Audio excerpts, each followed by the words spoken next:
The Secrets Hidden in the Pyramids of Egypt. Part 1. The idea that civilizations progress from a primitive state to a more advanced one is a fallacy that evolutionists try to apply to history.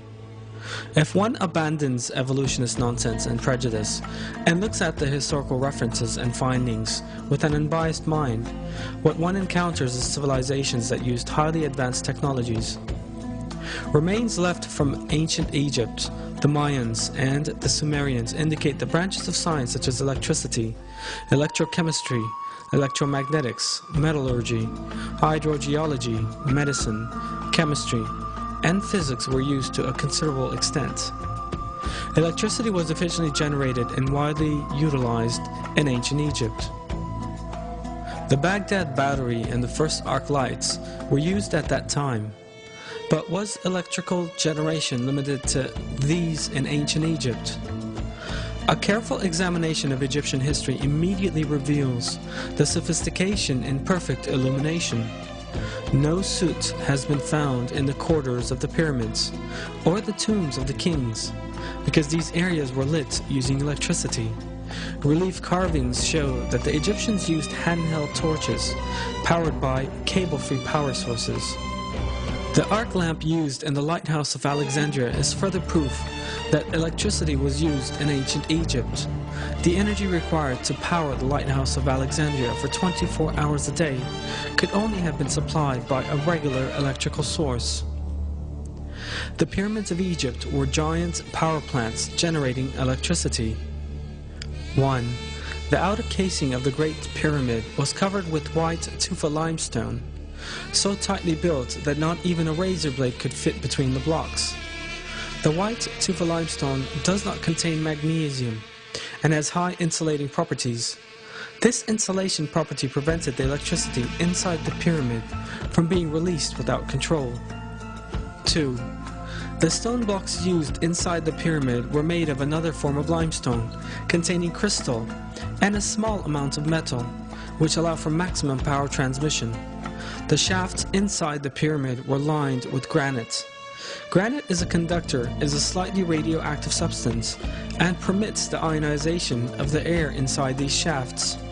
When we look at an insulated electric cable, we see that conductive and insulation materials are used in the same way as in the pyramids. 3. The conductive and insulating properties of the pyramid are an example of flawless engineering. However, a source of energy is needed for electricity generation. The Giza plateau where the pyramids stand is full of underground water channels.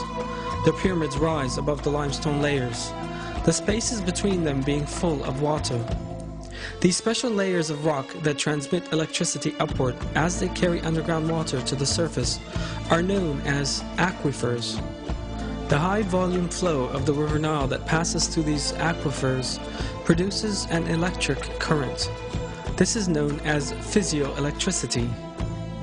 The pyramids' underground chambers are granite conductors built within the rock charged with physioelectricity.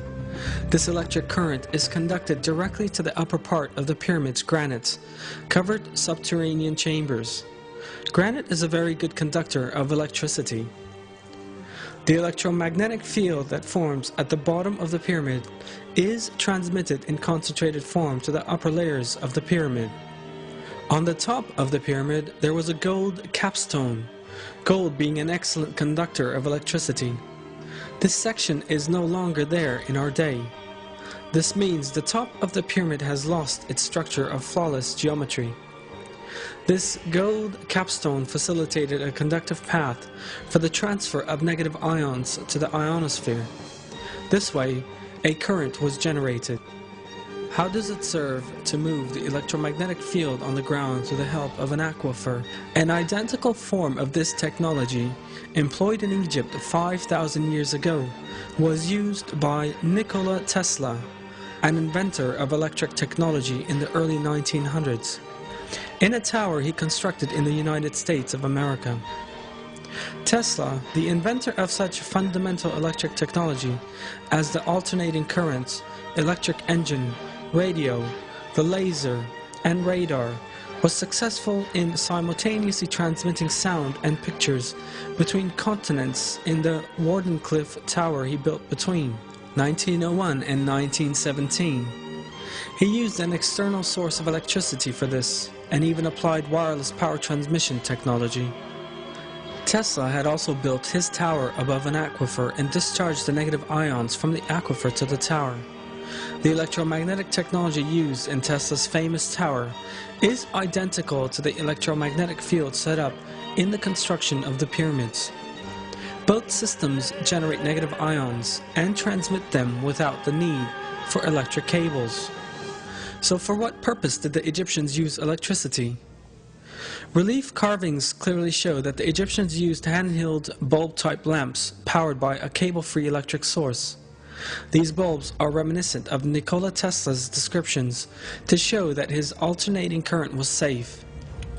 At the 1893 Chicago World's Fair, Tesla transmitted alternating electric current through his body to light a bulb he held in his hand without using electric cables. This relief carving shows a wireless antenna. The Egyptians used the antenna and cable-free energy for wireless communication. And the relief on the left is a carved transmitter with the receiver on the left.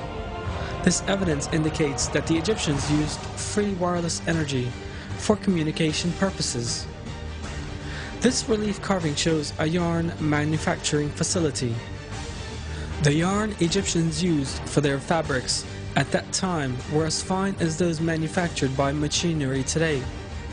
The Egyptians also used electric power in their weaving plants. It was seen that many gold objects which have remained from ancient Egypt were in fact very finely gold-plated. Such perfect gold plating as in these pieces requires the use of electricity. The total electromagnetic measurement made around the Great Pyramid is identical to that made during a thunderstorm with lightning. There's a powerful electromagnetic field around the Great Pyramid. This may be observed through a simple experiment when standing at the top of the pyramid with a bottle wrapped in a damp cloth. Sparks fly away from the bottle as if one were on top of a high-voltage bobbin. The pyramids were not used as tombs. The pyramids have always been interpreted as the tombs of the pharaohs, but in fact no inscriptions of any kind appear in the corridors of the Great Pyramid. This suggests a functional building rather than a mausoleum. An empty stone chest was found on the central axis of the pyramid that archaeologists call the King's Chamber. They claimed that this contained the coffin of the pharaoh, but that since this had been stolen, it was now empty. But the examination of the dimensions of the stone chest and the special location in which it was installed reveals a different state of affairs. That point is just where the missing part of the pyramid's conductive structure and whole design suggests it should be. If a superconductive material was installed here, the pyramid could manufacture enough electricity for all of Egypt. This superconductor is thought to have been the Ark of the Covenant, which was known to have been in Egypt in ancient times, and whose dimensions are just right to fit inside the stone chest. The prophet Moses, peace be upon him, was adopted by Pharaoh, and according to historic records, was raised as an administrator because of his superior moral values, intelligence, and abilities. One of the phases in leadership training in ancient Egypt was the teaching of all the secrets of Egypt and the knowledge of energy. In addition to its other properties, there are also various references to the Ark of the Covenant serving as a capacitor, and that this was the source of Egypt's energy. The prophet Moses, peace be upon him, is known to have taken the Ark of the Covenant with him when he fled Egypt. According to historic references, one of the reasons why Pharaoh chased the prophet Moses, peace be upon him, right up to the last moment and strove to catch him at whatever price was the Ark of the Covenant, because Pharaoh was aware that all the glory and magnificence of Egypt would be lost without electricity. Historic references also show that Egyptian civilization reached its peak during the reign of Ramses II, who lived at the same time as the prophet Moses, peace be upon him. But those civilizations collapsed in less than 10 years, after Ramses II, and Giza was even abandoned. The city, once the center of civilization, remained deserted until the next dynasty settled there. Were the Egyptians the only society to utilize wireless electrical technology? The relief carvings left by the Mayan and Assyrians also contain images of similar techniques to those implied in the pyramids. All this information once again goes to demonstrate that there were no primitive people and societies in the past, as evolutionists would have us believe. In terms of civilization, more or less developed communities have lived side by side at all times throughout history. A society that existed thousands of years ago enjoyed a far more advanced technology compared to one living in the 20th century. And this shows us that development is not part of an evolutionary process. In other words, that there is no linear advancement from a primitive level of civilization to a more developed one in history.